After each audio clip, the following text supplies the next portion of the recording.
Hey everybody, I'm gonna make another quick video tonight. It is day 2 of like this epic stupid Arctic freeze, and so once again, if you hear something in the background, that's like the water dripping so the pipes don't freeze, but it's kind of I'm gonna pretend it's like the soothing sound of like, my like a waterfall or something.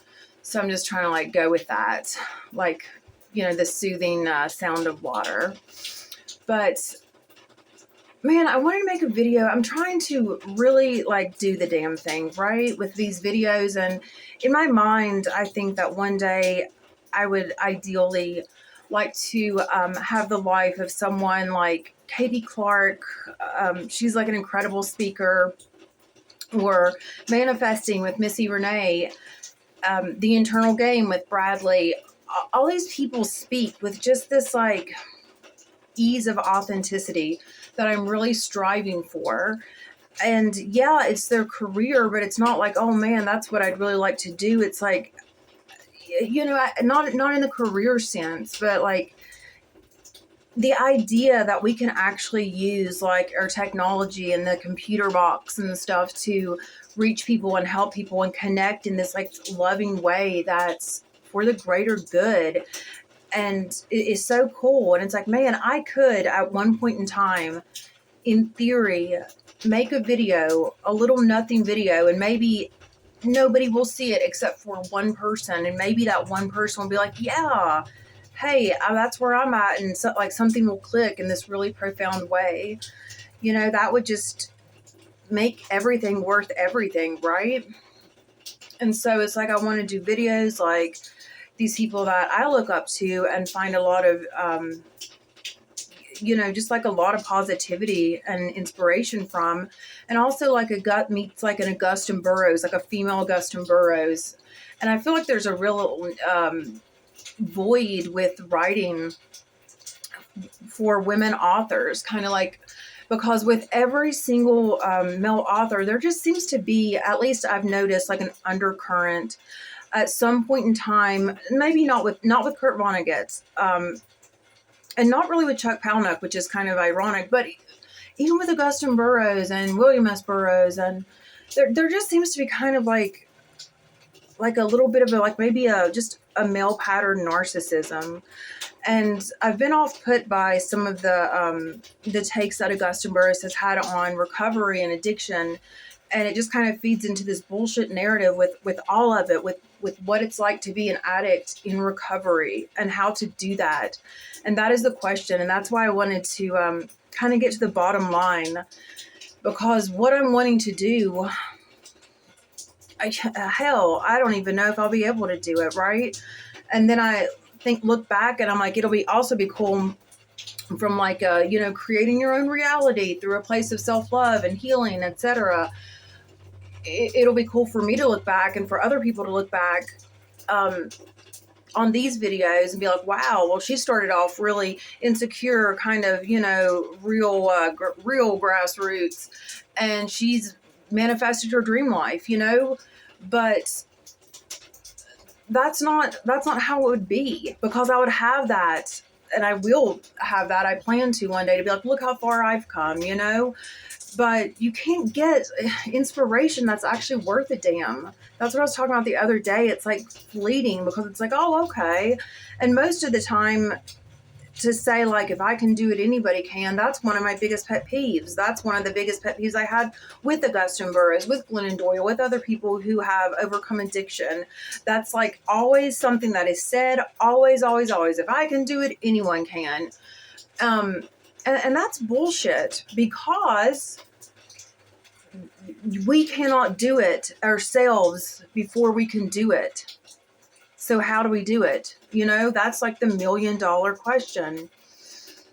And so I had a near-death experience, and that really kick-started like my recovery.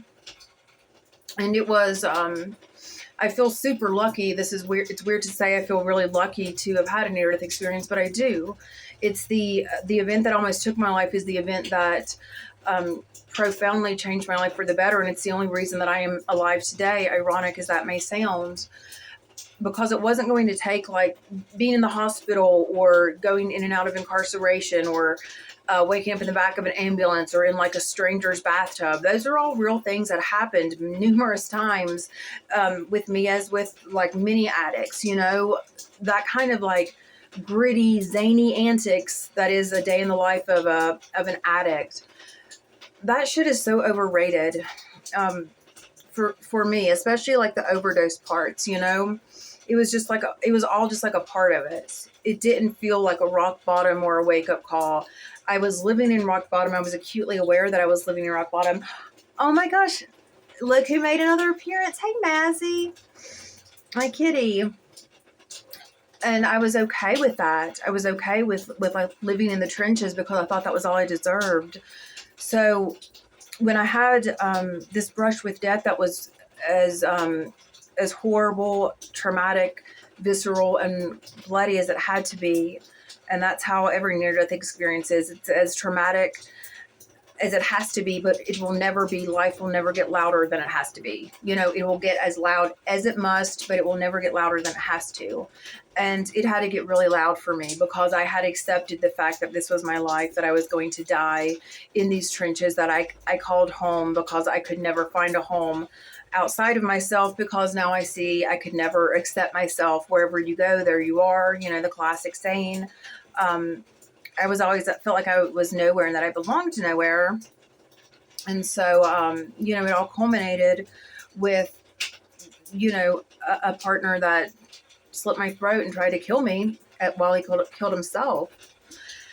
And coming on the other side of this near-death experience, at first, I didn't, I hadn't really ingested the wisdom. I didn't understand what all the fuss was about. I had noticed how I reacted in fight or flight. My mind changed. I was aware. I was in the background. My regular me self, the thought that, like, you know, the version of ourselves that reads, you know, in our own mind when we're reading a book, or thinks, oh man, I wish I would have said that, or and not this, you know, that kind of like monkey mind, they call it. That had clearly taken a backseat in my mind, and I was thinking and acting simultaneously. And I was clearly thinking and acting and reacting from a place beyond thought. I was in the back seat, and my consciousness was operating from a deeper level than our egoic everyday mind, and everything that makes us us. That was gone. And I was just reacting from a place of life and wanting to live. And I wasn't analyzing or over-analyzing. And I was aware of that when I was in the hospital. Like, wow, that's profound, but still, what does it mean? You know, when you have like these unusual kind of, I don't know, spiritual experiences, like, you can have a lot of things and it's like, oh, that's weird. That's weird. Oh man, there was that one time I saw a ghost. You know, that one time I saw an alien, whatever, you know, weird things happen, but what does it mean? Because if you can't live with yourself, none of it, it's all for nothing. And that's kind of how it felt at first after I had this brush with death. It took me a while to really be able to absorb the knowledge from, being so close to death, that I was actively fighting for my life, and the end had become so clearly defined that I could see it. I could see when Joe, the guy I was dating who tried to kill me, when I was fighting for my life against him, I saw his eyes change in a way where I saw his soul set, and it set like the sun, clear as day. I watched his soul set, and he left, and some type of darkness that he was battling internally that had taken over him was in charge. His eyes, his soul was not his anymore. It was something else that he was operating from. And then I was fighting that entity or whatever that he had lost his fight with. And, you know, it was precarious, and I barely made it out alive. So I had this harrowing experience, and I had the knowledge that my thoughts were coming from this place beyond thought, beyond my conscious thoughts. Where were they coming from? It's something deeper. There was a lot of soul there was a lot of soul involved in that situation.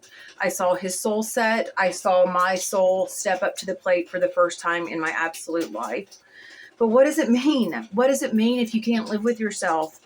And that's why I'm making this video now, for someone who, maybe feels like they just have no other choice but to do the same old, like they're destined to be an addict. Every addict is a natural. I've said that before.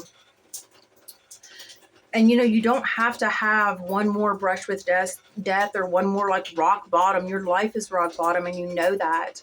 So the good news is that you don't have to have any more scars. My God, if I would have known that I didn't have to have any more scars. Of course I did, or I wouldn't have, but you don't have to. You don't have to have one more scar, physical and or like soul scar.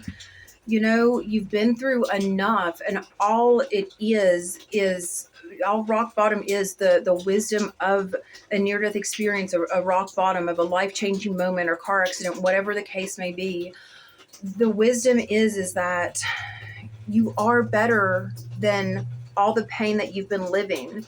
You are better than living a life of just expressing your darkest impulses, your deepest wounds, your biggest regrets, your most, manic desires, whatever the case.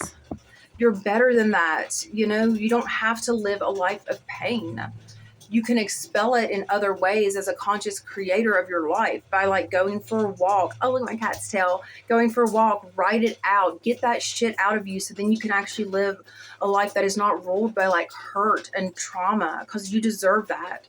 And that's what I wanted to share tonight. So y'all take it easy.